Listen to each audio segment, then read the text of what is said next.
So if you've been following me in the free blog sections the last couple of days, we've been talking about this pattern that's formed in the S&P that clearly, resembles that of a bear flag, and it looks like. Also, please remember to subscribe to this channel, like this video, share it with your friends. Help me grow this channel out in 2025. I'm still aiming and trying to reach 50,000 subscribers, and I want you to really be a part of that and helping me reach that goal of mine. Today we're getting a pretty clean break of it. Here's your trend line, here's your break, we gapped lower. So that's an indication that this is potentially now in motion. I mean, technically you could still get some sort of rebound and some sort of snapback. Maybe you could even retest the breaking of this downtrend. But really, more importantly for me, the way I think about these things is you really need to undercut this low at 5,500 before you can really start thinking about anything more severe. I mean, technically, from a textbook type of perspective, that doesn't need to happen. But I've also been doing this long enough to know that I like that confirmation. And for me, that confirmation generally comes when you get that break of that trend line, that support level. You're also seeing, similar in the NASDAQ, where you had really what looked a little bit more like a megaphone pattern, and that clearly is breaking as well today.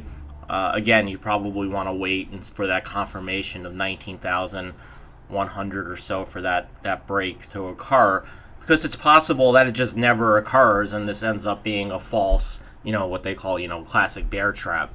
So that's kind of what we're looking at right now on the indices.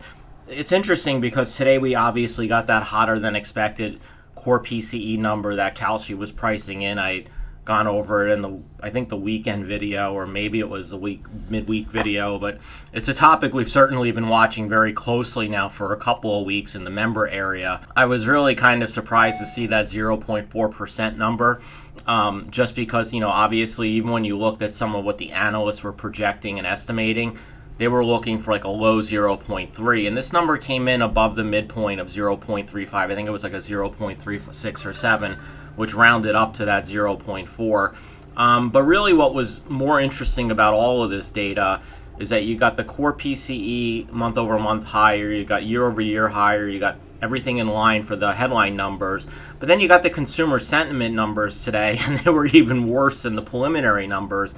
Now, these are the final readings for the month, so these will actually stick. And it came down to 57. And you got, consumer sentiment coming down to 57. Inflation expectations for 1 year goes from 4.9 to 5%. 5 year goes from 3.9 to 4.1%. And what's interesting here is that this really kind of follows that 6.2% consumer confidence number on the 12-month ahead inflation expectations. So, again, like the expectations we're seeing from consumers is rising on inflation, and the New York Fed one is a little bit sort of the laggard at this point, and we'll have to kind of see how that plays. My guess is that this number is going to start rising as well, because historically they tend to go together. Also, we've been getting a lot of prices paid data, which also shows us continued elevation. Philly Fed, New York Fed, Kansas City Fed, all showing higher prices. This is probably going to feed through to ISM prices paid next week. And so when you look at how the market's actually trading today, despite the S&P 500 being down, you actually have a dollar index that's moving a little bit lower, and you have 10-year rates, which are really falling quite severely now, down on the day nearly 9 basis points. And so obviously President Trump and Scott Bessent obviously want lower rates, and they're getting them today. And the reason why you're seeing rates come down today and the dollar come down is because the market is obviously getting worried about these high inflation readings and clear signs of slowing growth, and clearly the prospects of higher prices coming from these tariffs. So what you're getting is a stagflation trade really getting put into cycle now. And the reason why the dollar is really weakening as well is because it goes back to some of the basics we've been talking about here in the free area, and also been covering quite a bit in the membership area. It goes back to these spreads, right? US 10-year, Japanese 10-year moving down 6 basis points on the day, 272 moving back towards the lower end of the range. can clearly signal that we have lower, tighter spreads coming. U.S. 10-year, German 10-year also coming down. I mean, at the end of the day, when you take the, you can't use the euro, but if you use the inverse of the euro and you look at it versus this, I mean, basically, rates are currencies are basically just trading with the spreads. And so, if these spreads continue to tighten, you're going to continue to see, Japanese yen strengthen, euro strengthen, and even British pound strengthening. And you're even also seeing the Canadian dollar strengthening a little bit, despite what you would think would not be a benefit to Canada with the tariffs.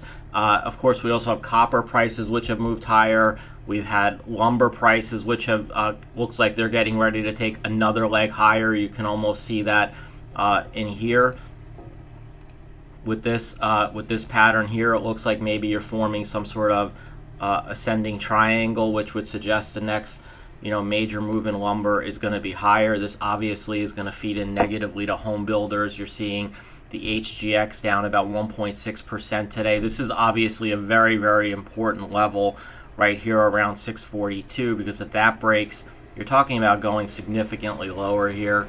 And this is an important index because, let's face facts, the S&P 500 will trade with this index over time. And there have been many times in the past where this index has served as a leading indicator to the broader stock market. So this is worth keeping an eye on. And certainly with lumber prices going up, copper prices going up, although copper isn't used as much today in homes, you could certainly begin to make a case that margins are going to really start compressing on those type of businesses. And I think that's basically sums up a lot of what we've been focused on for some time now. And again, and we think about where valuations are, which is something we've spoken about now for about a year or two, and really one of the reasons why I've been stubbornly bearish on the market for such a long time is because of the valuations, and realizing that high valuations usually end up paying bad prices for stocks over the longer term. I happen to be a longer term investor, and so when I start looking at things like that and seeing things like that, it's really hard for me to be convinced that this is going to be a long lasting cycle that's going to go on forever. The one thing that I would also watch today is this CoreWeave IPO. We were talking about that quite a bit yesterday in the member area as well, and we were talking about how the downsizing of that deal is potentially not really a good sign for the rest of that sector. And that could really be a big blow to the whole AI trade overall. So that's something to watch today as well as the day kind of progresses. Anyway, hope you have a great afternoon, and we'll see you again soon. Bye.